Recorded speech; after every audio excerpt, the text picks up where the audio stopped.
श्रीधर स्वामी गीता पर व्याख्या टीका लिख रहे थे, तो वो श्लोक पर श्लोक अनुवाद करते करते एक श्लोक पर वे रुक गए। वो श्लोक था गीता का।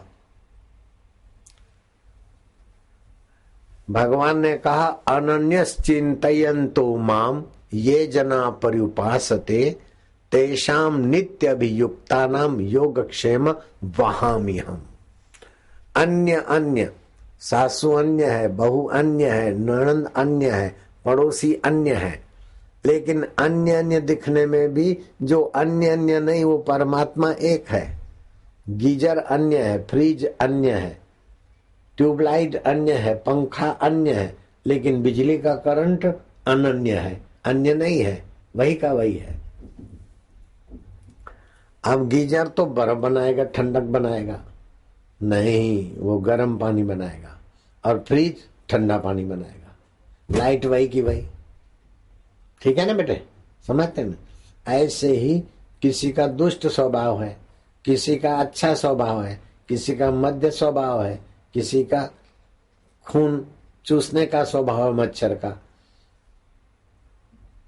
बिच्छू का काटने का स्वभाव है, सांप का फुंफाड़ा मारने का स्वभाव है, गधे का रेंगने का स्वभाव है, हाथी का चिखाड़ने का स्वभाव है, घोड़े का हुंकारने का स्वभाव है, और कुत्ते का बो बो भू बो बो, और भैंस का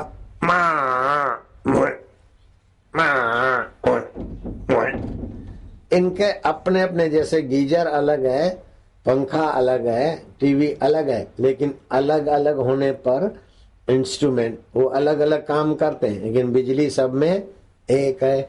ऐसे ही यहाँ अलग अलग प्राणियों में भी अलग परमात्मा एक है। ऐसा जो मेरा भजन करता है उसका बोझा मैं वहन करता हूँ, ऐसा भगवान ने कह दिया है गीता में। अनन्यस चिंतयन्तो माम ये जना पर्युपासते तेषाम नित्य अभियुक्तानाम योगक्षेम वहामि हम, मैं वहन करता हूं। तो श्रीधर को लगा कि भगवान ने गलती में ऐसा बोल दिया होगा, भगवान तो योगक्षेम देते हैं, वाहन क्यों बोला है।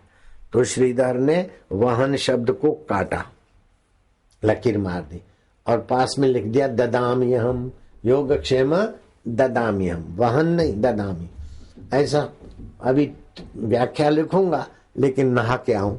तो गए नहाने को, इतने में 5 वर्ष का सुकुमार, घिंगरूले बाल, सांवला सलोना, प्यारा प्यारा, चावल और हरी दाल के मिश्रण को खिचड़ी बोलते हैं।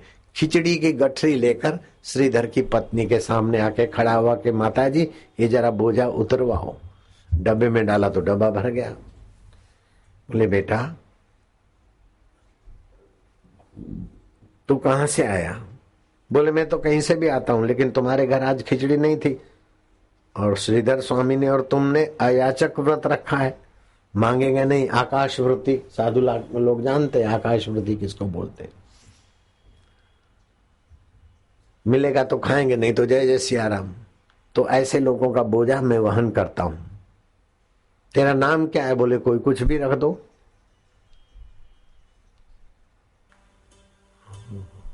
दत्तावतार में दत्त नाम रख दिया, किसी ने कृष्ण नाम रख दिया, किसी ने राम नाम रख दिया, कछुआ अवतार में कछुआ, वराह अवतार में वराह। तेरा बाप कौन है? बोले कोई भी बन जाओ। तेरी माँ कौन है? बोले कोई भी बन जाओ। तू कहाँ रहता है? बोले सर्वत्र। क्या करता है? बोले मैं बोझा ढोता हूं। तेरी बात समझ में नहीं आती। बोले सारी समझ बुद्धि में होती है, और बुद्धि के गहराई में मैं ही होता हूं, बुद्धि का साक्षी। जो मेरे को दूर मंदिरों में इधर उधर मानते हैं उनके लिए मैं कठिन हो जाता हूं, लेकिन जो मेरे को अपना अंतरात्मा मानते हैं, सत्संग सुनते हैं, उनके लिए मैं सुलभ हो जाता हूं। तस्याहम सुलभम पार्थ नित्य युक्तस्य योगिना, गीता में लिखा हुआ है। ऐसे लोगों के लिए मैं सुलभ हो जाता हूं। बेटे तेरी बात समझ में नहीं आती, लेकिन तू बहुत अच्छा लगता है, प्यारा लगता है। अच्छा मैं जाता हूं, अब मेरे को औरों का भी बोझा उठाना है। ठहर ठहर, तेरे मुंह पर किसने चाटा मारा है? होठ सूज गया है, खून बहता है थोड़ा। बोले तुम्हारे पति ने तुम्हारे पति ने मेरे मुंह पे चाटा मारा, उसके बाद नहाने गए। अरे राम राम राम, मेरे पति तो ऐसे नहीं है, तुम पूछ देखना। देखते देखते वो बालक अंतर्धान हो गया। वो नहा कर आए श्रीधर स्वामी, तो पत्नी ने कहा आप तो कीड़ी को भी तकलीफ नहीं देते, तो एक सुकुमार खिचड़ी उठाकर ले आया, उसके मुंह पे आपने चाटा कैसे मार दिया? बोले ऐसे कैसे हो सकता है? पत्नी ने कहा देखो ये खिचड़ी, और ऐसी ऐसी बातें कहता था। श्रीधर स्वामी को समझने में देर न लगी। बोले तूने तो दर्शन किए, मैं अभागा दर्शन नहीं कर पाया, लेकिन वही परात्पर पर ब्रह्म परमात्मा थे जो कृष्ण के रूप में बोझा वहन करके, मैंने वहन को ददामी लिखा था, मुझे सीख देने के लिए ददामी शब्द काटा मैंने, वहामी काट के मैंने ददामी लिखा था, वो मेरे को सीख देने के लिए तेरे को दर्शन दिए।